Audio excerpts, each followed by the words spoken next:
comienza con una promesa, con el impulso de aquella visión que nos une. Y es que para nosotros, lo más importante es ser su mejor aliado. Y con cada amanecer, ayudarlo a lograr el éxito. Porque promovemos e impulsamos el comercio y el sistema de libre mercado entre empresas peruanas, norteamericanas y extranjeras. Y defendemos los principios que ayudan a tener un mejor clima de inversión. Porque ayudamos a determinar la agenda nacional para generar más empleo y exportaciones. Y nuestros socios aportan significativamente al Producto Nacional. En AmCham trabajamos para que nuestros socios encuentren mayor valor agregado, esforzándonos para darle un espacio lleno de posibilidades y que se beneficie de todas las ventajas de poder conectar. Brindamos la oportunidad de establecer contactos de negocios a través de más de 300 eventos por año. Formamos parte de la federación empresarial más grande del planeta. Y estamos asociados a 24 cámaras de comercio en toda América Latina y el Caribe y a 178 AmChams del mundo. Llevamos misiones sectorizadas a todos los países, sin fronteras. Ofrecemos todos los recursos para que nuestros socios alcancen el éxito y construimos un país mejor. Por esto y mucho más, somos Cámara de Comercio Americana del Perú, AmCham Perú, su socio estratégico de negocios.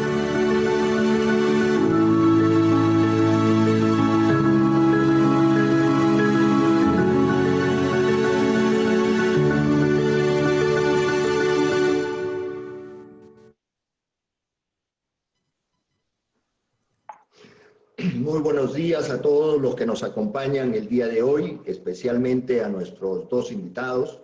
Hoy tenemos la suerte de tener con nosotros a dos grandes amigos, Alberto Berme, que es el Global Chairman de Citibank, y a María Eugenia González, la famosa Mega, que es la CEO de Citibank en Perú. Solamente saludarlos a ustedes y yo voy a dejar en esta oportunidad que Mega sea la entrevistadora. Así que Mega, la pantalla es tuya, el micro es tuyo. Gracias. Perfecto, Albert. Perfecto, Aldo. Muchísimas gracias. Tengo el honor de presentar un gran amigo y lo que siempre le digo que es el orgullo de la franquicia peruana, Alberto Berme. Y Alberto, me consta lo mucho que significa nuestro país para ti. Y también quería primero empezar preguntando, ¿por qué te fuiste de Perú? ¿Elegiste la carrera de banca? ¿Y cómo empezamos a conocer un poco más al Alberto Berme, diciéndonos cuáles son las cosas que tú consideras importantes en tu vida? Está bien. Ante todo, mil gracias, Aldo, con el cariño de siempre, a AmCham, Carla, Javier por el apoyo técnico y a ti, Mega, por las amables palabras. A todos los extranjeros en la audiencia, doble agradecimiento por honrarnos con tu presencia y segundo, por habernos tratado con tanto cariño en tu propio país, que estoy seguro que en algún momento habríamos visitado.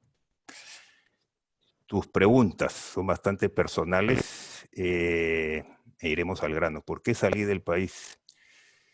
Vivíamos bajo un régimen militar, soy un fiel creyente en la democracia, en la libertad de expresión y en el Estado de Derecho, y no sentía que el país iba en la dirección adecuada.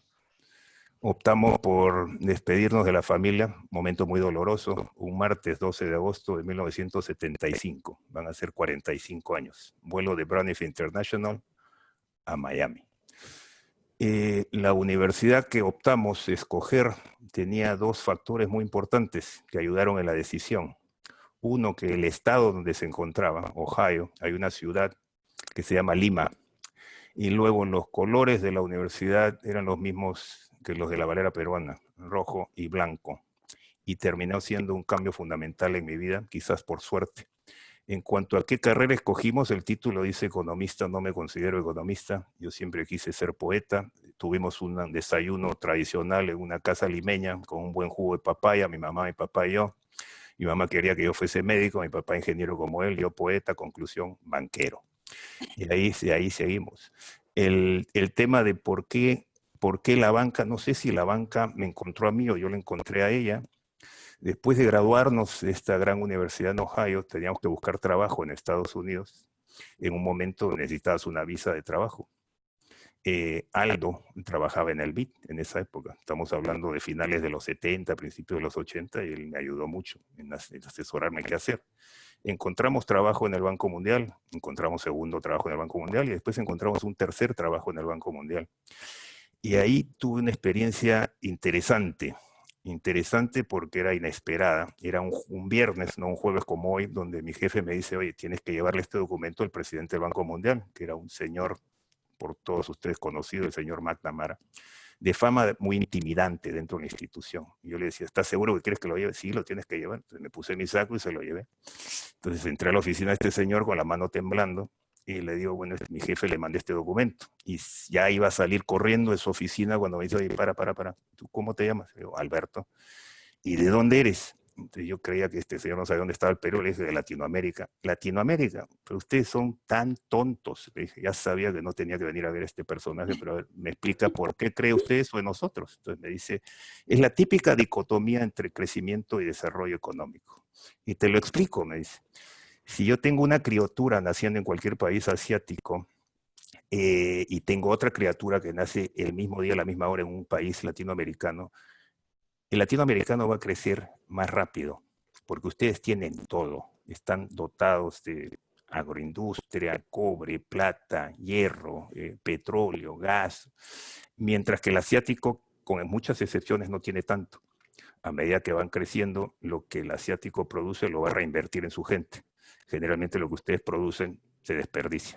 Llegados los 25 años, cuando los tejidos óseos no pueden seguir creciendo, ustedes probablemente pasarán desapercibidos. Los otros seguirán creciendo porque se han desarrollado. Hazme un favor, ustedes que tienen tal talento humano y tal talento de recursos naturales, asegúrate que tus países siempre tengan capital y tecnología. Y le dije, ¿ya terminó? Sí, ya terminé. Entonces me fue a mi mesa. ¿Quién iba a pensar que de esa conversación se convirtió en la misión de uno como banquero? Y que un banco es una plataforma a la cual nos dedicamos con mucho orgullo, de identificar quién necesita capital y tecnología y quién la tiene y juntarlos. Y a través de eso, obviamente, cobrar una comisión, pero hacerlo de manera digna y honorable. En cuanto a qué me importa en la vida, ya hablaremos del trabajo. Siempre la familia, fundamental. Estoy privilegiado de estar casado con la señora que estoy casado, milagros. Su cumpleaños es el día de la canción criolla, 30 de octubre. Tengo 3 hijos maravillosos, cuyos nombres todos comienzan con A. Los amigos son importantísimos para mí, no obstante que sus afiliaciones futbolísticas tienden a ser distintas a las mías, pero los acepto. La salud es muy importante y como cuarta y quinta factor diría la religión y el fútbol. Y eso es lo que más me motiva, pero hablaremos del trabajo en su momento porque obviamente también es importante. Bueno, y antes para entrar a temas más serios, viviste en España y no eres fan ni del Real Madrid ni de Barça. Ya empezaste tú a indagar dentro de lo que es privado. No te voy a hacer firmar un acuerdo de confidencialidad. El tema futbolístico lo vamos a revisar al final, pero creo que le mando un fuerte abrazo a Ricardo Gareca y le deseo la mejor de las suertes en las eliminatorias. Vamos a hablar del Perú y del equipo peruano. Después ya hablaremos de los demás. Y un tema que quisiera que nos comentes es, ¿cuál crees tú que debería ser la misión de una institución financiera y qué es lo que los lleva a ser exitosos? La misión, como la remarcamos al principio, es tal cual, es simplemente identificar tanto a los individuos como a las pymes, las corporaciones, los gobiernos y las multinacionales que están necesitadas de capital y tecnología y conectarlas con aquel que la tenga. Esa es la misión. Todos los días nos levantamos con orgullo y súper apasionados para cumplir con esa gran misión. Y al cumplir con esa misión, la motivación adicional es tratar de que el mundo sea un mundo mejor para todos. El banco no termina de ser simplemente una institución financiera con fines de lucro. Yo creo que para diferenciarte tienes que tener otros condimentos, otras motivaciones. Y ahí es donde viene la dignidad y el respeto. Yo creo que hay un trabajo comunitario que es inigualable, que se hace en todos los países en los que trabajamos. Hay sectores de las economías a los cuales le facilitamos financiamiento y que tienen mucho que ver, no con el retorno financiero por el que lo hacemos, sino por el retorno social. Hay mucha innovación de cara a lo que el medio ambiente nos requiere a todos, por eso financiamientos verdes. Hay facilidad de capital para todos los empresarios, sean peruanos o de otros países que tengan estas ideas tan novedosas, empresarios de 18, 20 o 22 años, y yo creo que es con estos otros factores que, cumplida la misión del banco, puedes diferenciarte y crear una gran institución financiera sostenible y duradera. Clarísimo. Y Alberto, cuéntanos en tu carrera qué situaciones difíciles has tenido y qué lecciones te han dejado. Sí, han habido varias. Si empezamos con esta última, que la trataremos por separado, que es la de la pandemia. Anterior a esta estuvo la de la primavera árabe. Vivíamos en Dubái en esa época. Antes de esa estaba la crisis financiera de 2008. Anterior a esa estaba la del 2001 y la crisis del sector eléctrico, liderada por Enron. Nos pasamos más de 3 semanas en Houston tratando de descifrar lo que constituía Enron. Antes de esa estuvo la crisis del .com. Antes de esa hubo una crisis del sector inmobiliario. Antes de esa hubo una crisis de la región asiática y de Rusia. En el 94 hubo el tequilazo. En el 87 el lunes negro con los mercados. Y en el 83, que fue cuando empezamos a trabajar en Wall Street, era el inicio, casi el inicio de la crisis bancaria latinoamericana. Entonces, los episodios de crisis han sido múltiples y variados. Nuevamente, distinguiendo el actual, porque tiene unas facetas que son muy sui generis. En los otros que aprendimos, bueno, todos tienen su fin, no obstante que al principio parece que la vida es cataclísmica. Pero hay 2 temas que sí me gustaría compartir. Uno es el puramente financiero y la simplicidad del líder de obtener la respuesta precisa en el momento preciso, que es la liquidez, la liquidez, la liquidez. Y respecto del tipo de crisis de la que estamos hablando. Y segundo, que todo esto no hay que desaprovecharlo. Como dijo Churchill, las crisis no hay que desaprovecharlas, hay que hacer un cambio cultural. Y la crisis financiera nos llevó, porque nos solicitó la firma, a buscar respuestas a 3 preguntas para las que se nos había perdido el hilo, digamos. ¿Quiénes somos? ¿Qué queremos? ¿Y qué representamos? Volviendo al primer tema financiero de la liquidez, en resumidas cuentas hay 4 flujos de caja y hay 4 usos de caja. Los 4 fuentes son: la primera, el flujo de caja operativo, al cual hay que llevarlo a los máximos estándares para estresarlo. Si ese flujo no hace frente a tu nivel de inversión o de dividendos, tienes que ir a la segunda fuente. La segunda fuente es endeudamiento y hay que mirar todas las opciones habidas y por haber de endeudamiento. Si con endeudamiento y flujo de caja operativo aún te hace falta liquidez para hacer frente a las inversiones y a los dividendos y al repago de deuda, habríamos que ver venta de activos. A ninguno le gusta perder las joyas de la corona, pero hay veces donde es primordial perder un brazo antes que perder la vida. Y por último tienes otra fuente que es la venta de acciones, que también es un debate muy intelectual porque a nadie le conviene vender acciones en un momento inadecuado. Pero teniendo esas fuentes claramente identificadas con los usos que son inversiones, dividendos, repago de deuda y probablemente compras de activos, es la fórmula mágica para hacer frente a este gran problema en cada una de las crisis o de los episodios que hemos mencionado, que es el de la liquidez, liquidez, liquidez. Eso es lo que hemos aprendido. Lo segundo, de esas 3 fabulosas preguntas, nos fuimos por el mundo, hablando con los guardias de seguridad, con los recepcionistas, con las secretarias, con los presidentes de las regiones de Citi y con los regentes de cada industria, etc. Y al final nos dimos cuenta que efectivamente pensábamos que éramos el banco más mundial, de la humanidad y no lo éramos. Éramos un banco americano con vínculos internacionales muy significativos. En cuanto a qué queríamos, obviamente queríamos ser rentables, pero habíamos llevado la misión de ser rentables a la máxima expresión y habíamos cometido una serie de equivocaciones por las cuales nos arrepentimos y pedimos disculpas. Pero además de ser rentables, queremos ser dignos y respetados. Y eso nos conlleva a evaluar cuáles son los valores que promueven la franquicia y que hacen vibrar a los 200.000 empleados que hoy la constituyen. La número uno era el sentido comunitario. No es de nadie. La palabra yo no existe, hay que cambiarla por el nosotros, cosa muy difícil en el ser humano, más aún en los banqueros. Segundo, el ingenio. En su momento esta institución fue el inventor de los cajeros automáticos en un mundo digitalizado. Queremos que toda nuestra gente se sienta con todo el derecho de proponer ideas. Tercero es la responsabilidad financiera. No promovemos transacciones, queremos relaciones con gente que se adecue a nuestros valores. Y el cuarto es el liderazgo. Y en esta etapa de nuestra evolución es de manera muy simple definido que hay que aprender a decir no, cosa que a los peruanos nos cuesta cuando hay que hacerlo. Cuando le hacen una pregunta a un banquero no hay que ser arrogante y pretender que sabes todo. Hay que decir no sé, creo que tu credibilidad sube, pero habrá alguien dentro de la institución que colabore. Y tercero, hay que mostrar la humildad y el coraje que cuando has cometido una equivocación levantes la mano, le pidas disculpas al resto de tu gente y le digas fue mi culpa y no volverá a suceder.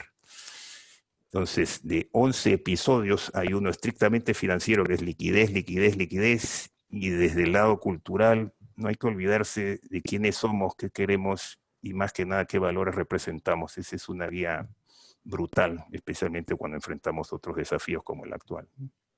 No, de hecho. Pero entrando más al mundo de hoy, Alberto, ¿le ves un final cerca a esta crisis? ¿Cómo ves el mundo y el comportamiento de los mercados globales? ¿Qué nos puedes decir al respecto?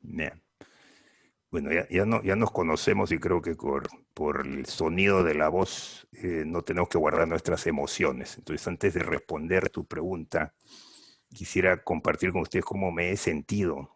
Esta es la semana número 17 del confinamiento en donde nos encontramos. Un gran sentido de tristeza, mucha tristeza, mucho dolor por parientes, amigos o parientes que han perdido la vida. Frustración por los gobiernos, en su mayoría, no haber actuado con la celeridad del caso. Preocupado de lo que puede conllevar el futuro y con miedo. Con miedo. Estamos en una edad donde al principio se pensaba que esta crisis solía atacar a un grupo vulnerable que empezaba con hombres de los 85 años con una precondición cardíaca o diabética o pulmonar, y no es el caso. ¿Cuánto tiempo durará? Es la más difícil de las preguntas, Mega. Y creo que hay que confiar en los científicos. Cuanto más hablamos con los científicos y tenemos el privilegio de estar en contacto con muchos de ellos, nos ilusionamos cuando nos dicen que probablemente exista una vacuna de un gran centro académico a partir de septiembre u octubre. Pero yo creo que la ilusión no es buena, es mejor hablar con la verdad. Y el caso base para nosotros, porque la pandemia y la duración está directamente relacionada con el factor macroeconómico, que está directamente relacionado con el sector mercado y con lo que están haciendo las compañías. El caso base implica 18 a 24 meses desde ahora para tener una vacuna comprobada y que pueda estar al alcance de 7 billones de personas. Repito, 7 billones de personas, habiendo medido todos los efectos secundarios y todo lo que se tuviese que hacer. Y no nos olvidemos de ese horizonte de 18 a 24 meses. De ahí vamos a la parte macroeconómica que me preguntas. Tenemos dos escenarios, simplísticamente. Uno de una recesión muy fuerte, que es en la que nos encontramos, y otro lo que es una depresión. La recesión fuerte tuvo el peor trimestre, que acaba de terminar el 30 de junio. Y vieron lo que sucedió en el Perú, lo que sucedió en Latinoamérica y lo que sucede en el resto de las economías occidentales. Todos números negativos y doble dígito. Este tercer trimestre será malo, pero menos malo que el anterior, y la expectativa es que el cuarto ya nos dé una lucecita al final del túnel, pero los números para todos serán negativos para el 2020. Se calcula que Estados Unidos pueda estar en -10, el Perú se calcula que puede estar en -15, China se calcula que puede estar en 0, y Europa debe estar entre -5 a -10. Y ya iremos monitoreando los números a medida que nos acercamos al final de año. Si existe algo de crecimiento, está siendo apoyado por la actuación de los bancos centrales, tanto el europeo como el inglés y el americano, y todo lo que han hecho otros países con gran esfuerzo, como el Perú, de apoyo fiscal y monetario. Y ese estímulo, nuevamente, en nuestra opinión, está guiado a que puede seguir disponible por un periodo de 2 años. Por eso sigo enfatizando este periodo de los 18 a 24 meses. Y ya regresaremos a qué puede suceder después de 24 meses. Hay sectores que se han visto claramente afectados, como el sector de aerolíneas comerciales, el sector de hotelería y restaurantes, el sector de inmobiliarias, bancos y compañías energéticas. Y por ende los resultados de la banca americana, que empezaron el martes de esta semana, han creado muchas provisiones o muchos resguardos justamente para hacer frente a la posibilidad de que esos sectores sigan estando afectados y los gobiernos dejen de apoyarlos. El tercer punto, después de la pandemia, la macro, viene a ser los mercados. Los mercados mega han estado boyantes. Nunca hemos visto los volúmenes históricos de emisión en el mercado de renta fija en todos los puntos de la curva, si son 5 o 10 años, como hizo el Perú, o son 30 o 40, y tener emisiones que han sido con unos niveles de demanda de 40 veces los montos de la emisión. En los 2 últimos meses se han emitido 2 trillones de dólares en nuevo dinero en renta fija, tanto para gobiernos como para corporaciones. Y pensábamos que ahí terminaba la película, pero no. El mercado de renta variable también ha tenido una bonanza impresionante, guiado más que nada por todas las teles, ¿no? Todo lo que es telecomunicación, teleeducación, telesalud, teleentretenimiento. Y si las ves en el Nasdaq, te das cuenta que han despegado y lo han hecho de una manera contundente. Los otros sectores siguen iguales, pero vemos un resurgimiento del mercado de renta variable. Es como si los inversionistas del mercado te dijeran, ¿sabes qué? No me interesa nada de lo que me estás diciendo. En la parte macro, lo único que me preocupa es esto de los 18, 24 meses, te creo, y de ahora hasta entonces tengo tanta liquidez que la tengo que poner a trabajar. Y ahí queda. Pero el nivel de incertidumbre es brutal. Entonces, oye, pero comentaste que esto es la recesión. ¿Y cuál es el otro escenario? El otro escenario es el de la depresión. Y eso es lo que distingue a esta crisis de las anteriores. Son 2 elementos. Nunca nos habíamos tropezado en situación donde las economías están paralizadas. No es que hayas cerrado un sector, no. El total de la economía está paralizada. Eso es algo inaudito. Eso es algo a lo que el mundo nunca se ha enfrentado. Y lo otro, que es triste, de ahí es donde nace la tristeza, es que tus indicadores no son indicadores de inflación o de tasas de cambio, son indicadores del número de gente infectada o el número de muertes. Y nos esperanzamos cuando las curvas empiezan a bajar, porque hay menos infecciones y hay menos muertes. O sea, reflexionemos en esas 2 afirmaciones. O sea, nos entusiasmamos o nos esperanzamos porque la curva empieza a bajar de gente. Entonces, si por A o B esa vacuna no existe, o por A o B este virus invisible sigue resurgiendo y mutándose, porque se muta, y aquel que tiene anticuerpos se da cuenta que no le duraron más de 2 meses, y que la primera ola, no acaba de graduarse, y que viene una segunda ola, entonces el regresar a congelar las economías sigue siendo una opción. El regresar a estos niveles de infección y de muertes increciendo sigue siendo una opción, y por ende, por más que tengas una vacuna en 18 o 24 meses, ese tiempo se puede elongar, y ahí ya estás hablando de que el estímulo que te pueden estar dando los bancos centrales o los entes regulatorios no sea suficiente. Y de ahí es donde agregamos 30% de probabilidad al factor de presión versus un 70% que es a la recesión tan fuerte en la que nos encontramos. Pero optimismo. Vamos con el 70%. Vamos con el 70%. ¿Ya? Pero, ¿y qué nos puedes decir que han hecho los gobiernos y las corporaciones para controlar mejor esta crisis?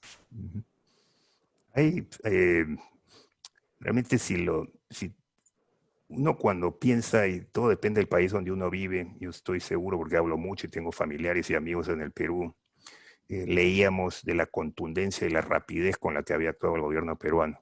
Y se llevaba aplausos internacionalmente. Pero la realidad del déficit hospitalario te alcanza y te sobrepasa y te supera.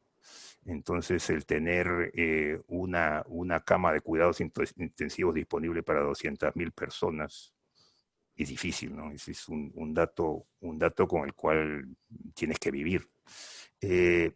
Otros gobiernos, incluyendo aquellos que pensaban que habían invertido mucho en su sector salud, yo en este momento les hablo desde Londres, también se vieron que la crisis les tomó descuidados, y que no estaban bien equipados ni con gente para estar en el frente de batalla, ni con equipos, con los famosos ventiladores, ni con los sistemas de pruebas, ni con estos nuevos tratamientos, le hace el de la malaria, y se han visto rebalsados.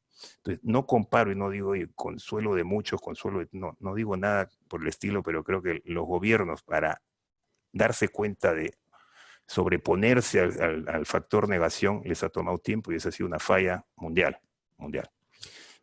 Sin embargo, sí han habido lecciones, ¿no? Hablamos del factor estímulo monetario y yo creo que eso se ha hecho bien y de manera contundente. Yo creo que la identificación de los sectores vulnerables también, de darle dinero en la mano al desempleado, los asilos de ancianos, protegerlos, darle a las pymes todo el apoyo necesario para que puedan sobrevivir sin tener negocios para los 6, 9 o 12 meses, a ese chofer de taxi también que tenga algún ingreso. Yo creo que ha visto la dirección adecuada de parte de los gobiernos. Y yo creo que otro factor a hacer hincapié es que noto mayor colaboración o mayor deseo de los gobiernos de compartir sus experiencias para aprender el uno del otro. Y esa es una sugerencia para el Perú. No sé cuánto hayamos hecho, leemos y me imagino que lo hemos hecho bien, pero el sector tiene muy buenas relaciones internacionales con varios de los países que han tenido mejor comportamiento de cara a la crisis de salud pública. Por ejemplo, Alemania. En Europa se distingue. Por ejemplo, Japón, Corea del Sur y la propia China se distinguen. Y hay muchas cosas que ellos han hecho para hacer frente a la pandemia y más aún para evitar que resurjan, como son los sistemas de rastreo electrónicos, ¿no? Y hablábamos, por ejemplo, para esperanzarnos en marzo, cuando empezó en Londres a dar indicios de que se venía la ola, o la primera ola, llamábamos con curiosidad a todos nuestros colegas, o bien en Corea del Sur, en Taiwán, en Vietnam, en China, para que nos digan, oye, ustedes nos llevan 2 meses de ventaja, ¿de qué se trata esto? Y nos decían, mira Alberto, en enero todo se veía cataclísmico, tanto desde el vista personal como familiar, corporativo, a nivel país. Y poco a poco comenzamos a imponer el comportamiento del distanciamiento social, a imponer el uso de mascarillas que en Asia siempre había sido pan de cada día, a imponer el uso de guantes, el lavado de manos, los desinfectantes, y con esos lineamientos es que hemos podido hacer frente a la crisis y creemos haberla superado. O sea, que ustedes nos llevan 2 meses, espérate que en 6 semanas te sentirás mejor, pero entendemos por qué en marzo parece que estás entrando a un túnel que no termina nunca, que es lo que nos pasaba en el Perú también. Claro. ¿Yeah? Y vamos un poco al tema China y Estados Unidos, Alberto. 2 potencias que son claves para Perú. ¿Qué nos puedes decir de la relación y cómo ves, cómo impactan al mercado global y específicamente a Perú? Sí. Es situación difícil, que también la tienes que evaluar en el contexto de las elecciones que se llevarán a cabo en Estados Unidos el 3 de noviembre. Si fueses anecdótico, sospecharías que esto se inició como un debate comercial, ¿no? Por ahí todos los periódicos limeños y los periódicos del extranjero hay una disputa comercial entre Estados Unidos y China porque el presidente Trump sospecha que se ha perdido mucho empleo en Estados Unidos por proteger los niveles de exportación de China hacia dicho país. Por ahí empezó. Hubieron diría, iniciativas para solventar esa crisis, incluyendo una reunión del G20 en Buenos Aires, donde hubo una cena y todo el mundo se esperanzó de que la disputa comercial había sido superada. Para enterarnos que en enero del siguiente año el director financiero de Huawei había sido arrestado en Canadá. Entonces, de una crisis comercial pasaste a una crisis tecnológica o de seguridad cibernética. Y lo que tienes ahora es una crisis también financiera, porque hay muchas empresas chinas con las que hablamos que están pensando qué hacer si hemos emitido acciones en la Nasdaq o en el New York Stock Exchange, si nos van a permitir tenerlas listadas o no. Y luego tienes una crisis de factor humano y de supply chain, como se dice. ¿Por qué te mencioné lo de las elecciones? Porque la gente pensaría que si Trump no sale elegido, quizás el nuevo presidente pueda cambiar. No creemos que eso suceda inmediatamente. Entonces yo creo que este es un escenario de tensión mundial entre las dos superpotencias que va a perdurar mínimo en los 18 o 24 meses o probablemente por encima de ello. El Perú tiene buenas relaciones con ambos países. Adquiere inversión extranjera directa de ambos, tanto y tecnología también. Yo no veo por qué eso debería cambiar. Hay precios de los minerales que respecto del bajón de la macroeconomía se han recuperado, le hace el del cobre o el de hierro se mantuvo alto, y también había una recuperación del precio del petróleo en gran medida por lo que advierte la demanda del mercado chino. Nunca se sospechó que China pudiese alcanzar desde el punto de vista de producto a Estados Unidos de manera tan rápida. Todo se vislumbraba que pudiese suceder en 2030, 2040 o el 2050. Al ritmo que vamos, Estados Unidos vale 18 trillones, China 12 trillones, para poner los números en perspectiva, y a China es 2/3 partes del tamaño de Estados Unidos. Y se calcula, dado el deterioro de las economías, que el empate suceda antes de lo que la gente sospechaba. Puede ser a mediados de esta década o ciertamente a finales. Y eso también te genera la tensión, ¿no? ¿Quién es el ganador y qué es lo que representa? Comercialmente, financieramente y tecnológicamente. Pero creo que tendremos que vivir con esta tensión por un tiempo. Perfecto. Y para los que no saben, sé que has vivido en Rusia y eres muy cercano a la familia real de Arabia Saudita. Así que, ¿por qué no nos comentas un poco cómo ves el petróleo? Sí, es otra de las fabulosas experiencias. Hace como 2 décadas que viajamos con frecuencia a Rusia. Tenemos muy buenos amigos y hemos actuado tanto a nombre del gobierno ruso como a nombre de muchos de sus empresarios. Y me siento muy cómodo en Rusia, me han tratado muy bien siempre. Hubo un incidente que fue el apropiarse de Crimea en Ucrania, y eso suscitó que a Rusia se le aislara, digamos, del mundo occidental y se infligiera una serie de sanciones económicas y luego una lista de individuos específicos de no dejarles el ingreso o el congelamiento de sus bienes en tal o cual país. Y eso conllevó a que Rusia buscase otros horizontes. Entonces, los horizontes para el producto que exporta Rusia, aparte de seguir siendo el exportador de gas más importante para toda Europa, son la India, la China, Japón y Corea. Y es en esa dirección que se han dirigido esas exportaciones. Entonces, los lazos, no obstante que existe esta tensión entre China y Estados Unidos, los lazos de Rusia con los países del Oriente son fuertes, y específicamente con China también. En el Medio Oriente nos tocó vivir en el Medio Oriente durante la primavera árabe, y pudimos viajar por varios de estos países. Nos trataron de maravilla y tenemos muy buenos amigos, incluyendo los miembros de las familias reales, y los llevas a apreciar mucho. Pero hay un tema al vivir tanto o interactuar con los rusos y vivir con los árabes y habiendo estudiado en Estados Unidos, que el tema de petróleo siempre te dijeron que teóricamente era importante y después te das cuenta que es supremamente importante. Hay 3 países que se han convertido en los 3 principales productores de petróleo. Siempre sospechábamos que era Arabia Saudita, pero no, tienes que poner a Rusia y a Estados Unidos en la misma categoría. Entonces, cada uno produce alrededor de 10 o 11 o 12 millones de barriles diarios. Si el precio se mantiene a ciertos niveles, los 3 ganan. Pero si el precio baja de ciertos niveles, hay muchas empresas o los propios países comienzan a temblar. Por ejemplo, el precio a 40 o a $30, hay con muy pocas excepciones, puede ser superado por varios países. Pero el dinero que se gana tiene que ser invertido en programas sociales, educativos, de salud. Y por ende, el break-even que se busca no es tanto el operativo, sino el fiscal. Y por ende, necesitas un precio de 65 a 75, tanto en Arabia Saudita como en otros países, para poder salir adelante. En Estados Unidos, con toda la revolución energética, habían empresas que podían sobrevivir con precios por debajo de 50, pero había muchas que no. Entonces, al estar las economías prácticamente congeladas, hubo un declive de la demanda de petróleo brutal, pero la oferta seguía en pie, porque los 3 países seguían ofertando los 10 u 11 o 12 millones de barriles diarios. Y eso conllevó a que los precios se precipitaran, por lo menos temporalmente.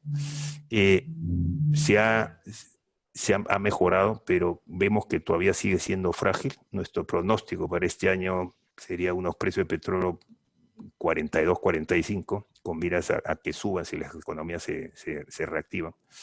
Pero seguirá la disputa tensa, sutil, entre 3 países que quieren tener la cuota de mercado más grande y a través de ello exportar donde la demanda estará, que es en Asia, ¿no? Particularmente en la India y en China. Entonces, entender un poco de la dinámica de lo que sucede con el precio del petróleo, quién lo tiene y quién lo necesita, es fundamental para enterarte de lo que está sucediendo en las otras partes del mundo.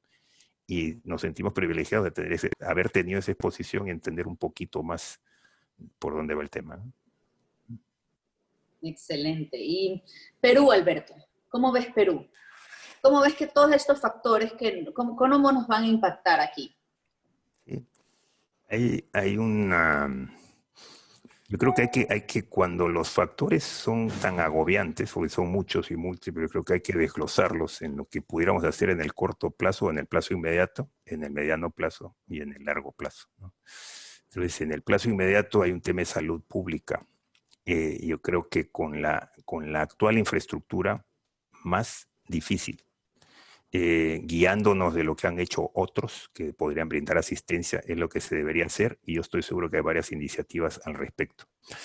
En cuanto al factor económico, tal y como se está haciendo con los otros países, yo creo que el gobierno podría hacer más aún. Por ejemplo, el tema de que la deuda esté barata representa una oportunidad. Esta semana tuvimos una conversación con el gobierno de Egipto, y nos decían, mira, las exportaciones han bajado, como las peruanas, las remesas han bajado, como las peruanas, y la inversión extranjera directa se ha congelado. Pero, sin embargo, la deuda está a 3 o 4% a 10 o 20 años. Entonces, nosotros lo que hemos optado, por lo menos en el corto plazo, es mayores emisiones de deuda y ayudar a que eso nos dé el colchón necesario para facilitar lo que necesitamos hacer de aquí a los próximos 2 años. Yo creo que si te pones a pensar, si llevásemos unas emisiones de deuda por encima de los 3 billones que se han hecho, lo veamos a 10, al 4% son como 400. Creo que 400 es el equivalente a 5 días de exportación peruanas. Eso sería el servicio de esa deuda. No me parece inviable, entonces, que si es necesaria un financiamiento, el financiamiento actualmente está disponible, es externo y a precios muy agradables. Yo creo que el sector privado tiene que actuar en conjunto con el gobierno, sería la tercera recomendación. Y yo creo que el ciudadano en común tiene que aceptar que este enemigo invisible nos ataca por igual a todos, y el comportamiento que se nos exige es algo el que hay que cumplir. Una vez que nos invada, no sabremos lo que puede hacer con nuestros organismos, menos con el de nuestros parientes. Entonces, para sacar esto adelante, por lo menos en el corto plazo, hasta que lleguemos a los 18 meses, actuación clara del gobierno con apoyo de aquellos que lo han hecho bien, optar por otras medidas de financiamiento que nos den el oxígeno necesario para salir adelante, sector privado colaborando y el ciudadano en común adhiriéndose a la nueva norma, a los protocolos de distanciamiento social. Clarísimo. ¿Y cómo ves la banca? ¿Cómo la banca puede poner su grano de arena para salir adelante? La banca, a diferencia de la anterior crisis, porque hay 3 factores que distinguen a los bancos fuertes versus los menos fuertes, tienen unos niveles de liquidez sólidos, tienen una calidad de activos bastante estable y tienen unos niveles de solvencia de capital también rigurosos. Entonces te encuentras con una banca, digamos, saludable. hay un tema de rentabilidad porque todos estamos siendo conservadores y tomando precauciones para lo que se pueda venir. Yo creo que puede facilitar acceso a los mercados de capital, que es lo que está haciendo la banca. Yo creo que puedes facultar financiamiento a sectores endebles, le hace educación o salud, vivienda y pensiones. Creo que podemos iniciar el enfoque de esas financiaciones hacia todo lo que sea el sector pro medio ambiente o cambio climático. Yo creo que se puede facilitar acceso a capital, diríamos venture capital, a todos los empresarios tan jóvenes peruanos de la generación C, como se llama, para que sus nuevas ideas sean parte de lo que llamamos la reconstrucción del mundo.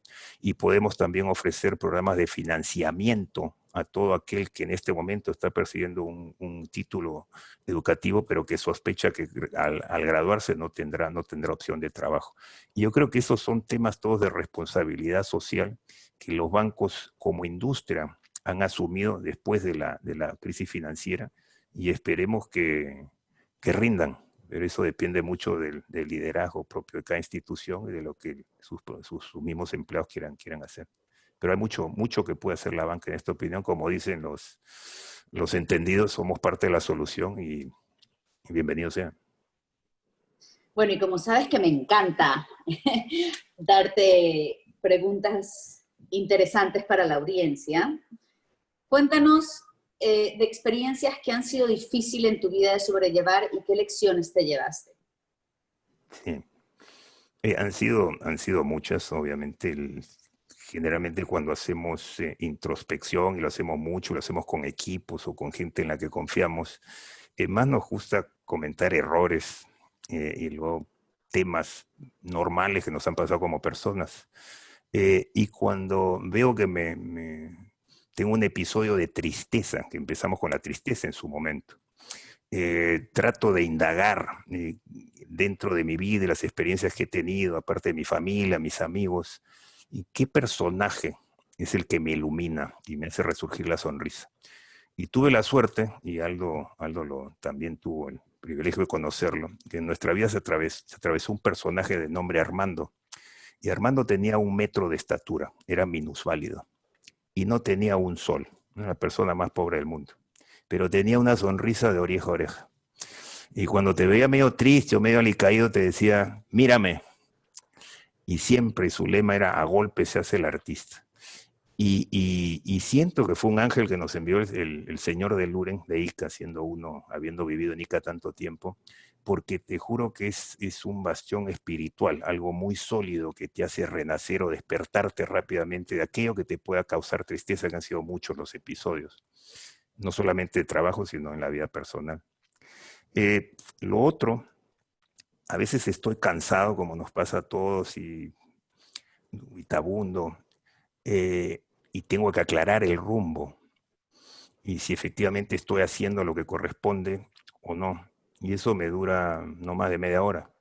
Y ahí es donde nace este privilegio que uno siente de haber nacido en ese gran país, porque lo primero que viene a la mente eran esos 50.000 compatriotas que hace siglos se les encomendó llevar unas rocas rocosas dentro de unas montañas también rocosas hasta la cima, y una vez sin caballo y sin rueda, y con mucha disciplina, humildad y espíritu colectivo, llegaron a la cima, y una vez en la cima limaron esas rocas, las pegaron para el asombro de la humanidad por encima de cataclismos, pandemias y lo que fuere. Entonces, hay gente que la ha tenido mucho más difícil que uno. Yo creo que todos los aquí presentes somos muy privilegiados de tener o de haber obtenido o de haber alcanzado lo que hemos alcanzado, pero eso para mí es un estímulo muy especial y me apoyo en esos 2 bastiones. Yo estoy seguro que cada uno de ustedes ha tenido algún Armando en su vida. Piensen en ellos y les renacerá la sonrisa. Y cuando se sientan cansados o piensan que el rumbo es difícil, nunca se olviden de lo que hicieron nuestros antepasados. Clave. Y Alberto, nosotros que estamos como líderes de las corporaciones aquí en Perú, ¿cómo defines tú un gran líder? ¿Qué nos puedes decir para nuestra gestión y cómo poder ser más efectivos con nuestra gente, que al final es lo que importa? Sí. Yo creo que hay, diríamos, factores, y de este tema también hemos sido muy analíticos, muy autocríticos, en base a errores cometidos. en base a haber leído mucho, haber observado. Una condición fundamental para el gran líder, y tenemos muchos en la audiencia, es saber que los más importantes, la prioridad número 1, 2 y 3 no está en la pantalla en este momento, no está con nosotros. Son efectivamente los que están en el frente de batalla trabajando para nosotros. Y es por ellos y para ellos que nos debemos brindar. Ese es número 1, sine qua non. Segunda condición, eres tú mismo y la autenticidad de tus valores. Porque ese grupo que tienes al frente de batalla saben perfectamente por qué respiras como respiras y cómo palpita tu corazón. Y caminarás en línea recta y no te confundirás jamás. Y siempre estarás con la mano dispuesta a extenderla y con el por favor y muchas gracias por delante. Tercero, serás una persona que busca soluciones. Cuarto, eres un guía, eres alguien que corrige de manera constructiva y eres alguien que inspira. Y por último, y esto seguramente lo hemos aprendido con los años, quizás me hubiera gustado aprenderlo antes, un gran líder es aquel que sabe escuchar, que habla menos y escucha más. Y son los 5 factores básicos en nuestra humilde definición de lo que constituye el gran y diferencial líder. Y la pasión, ¿no? Upa, 90%. 90%, 10% cerebro, 90% garra y pasión, claro que sí. Así es, así es. Y cuéntanos, sé que ya estamos cortos de tiempo, ¿cómo ves el mundo? ¿Qué futuro ves para nosotros?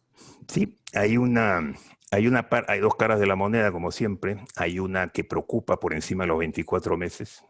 Oye, discúlpeme si sueno como un disco rayado, pero hay que seguir enfatizando eso los 24 meses. Pero por encima de los 24 meses habrá más deuda, habrá más déficit, habrán tipos de interés bajo, probablemente haya más inflación. Pero por otro lado también vislumbramos un mundo nuevo y cuyo acercamiento ha sido acelerado por esta pandemia.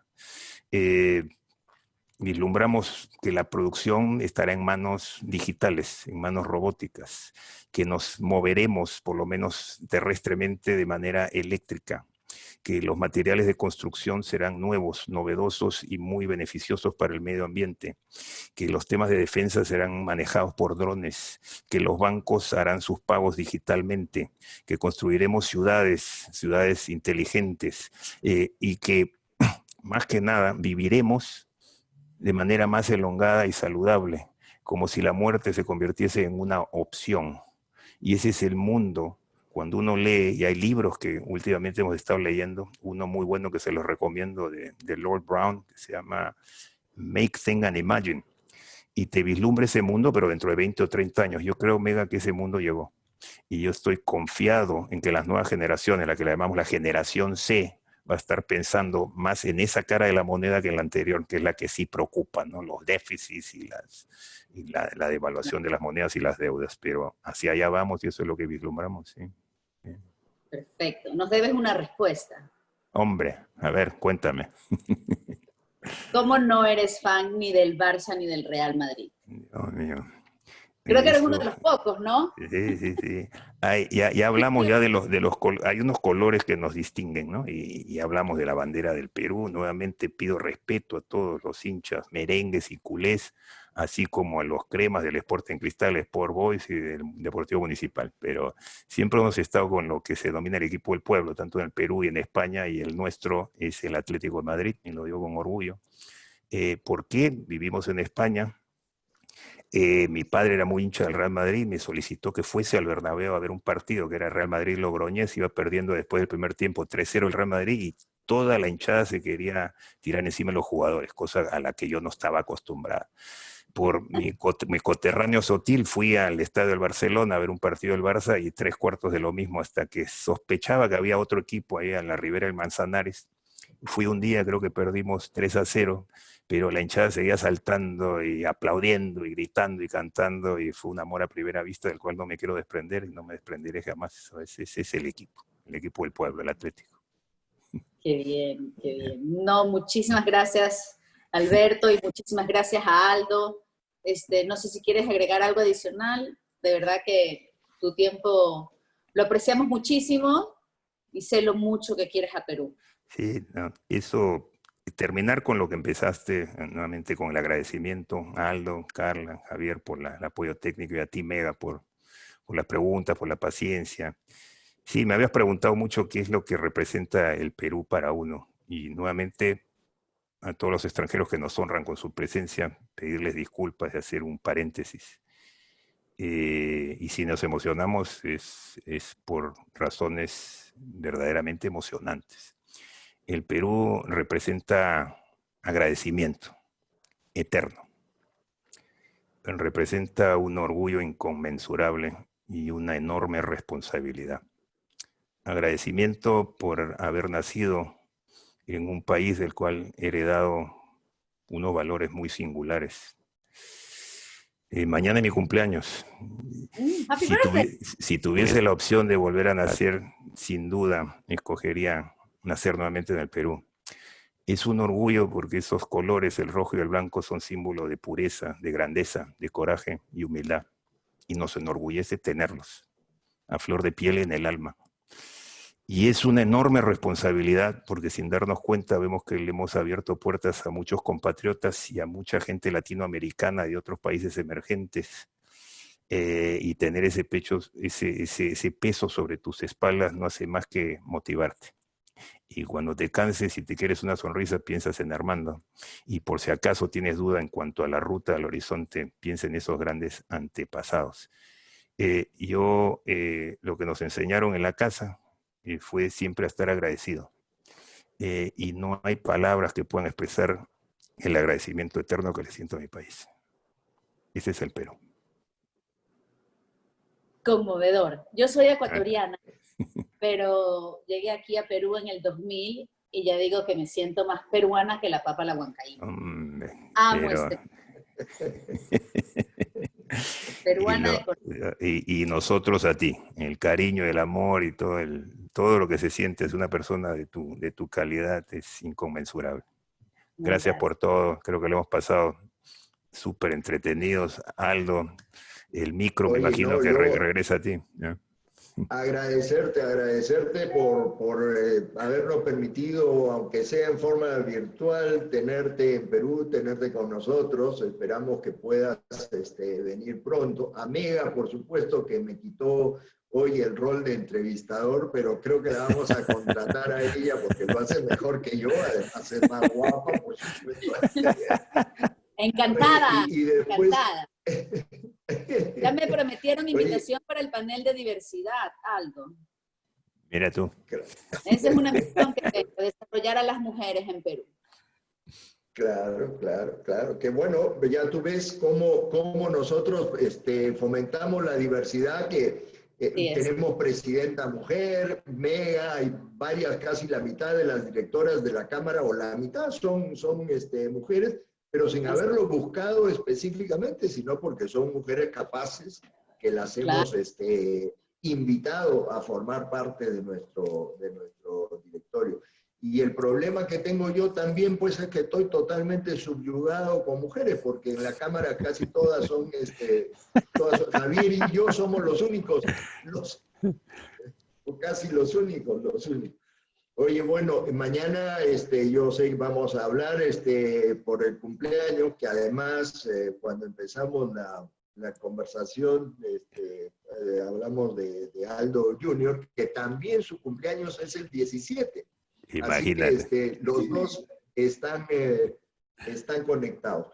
Oye, muchísimas gracias a ustedes y muchísimas gracias, por supuesto, a la audiencia. Esperamos tenerte pronto por acá. Y bueno, que sigas bien, cuídate.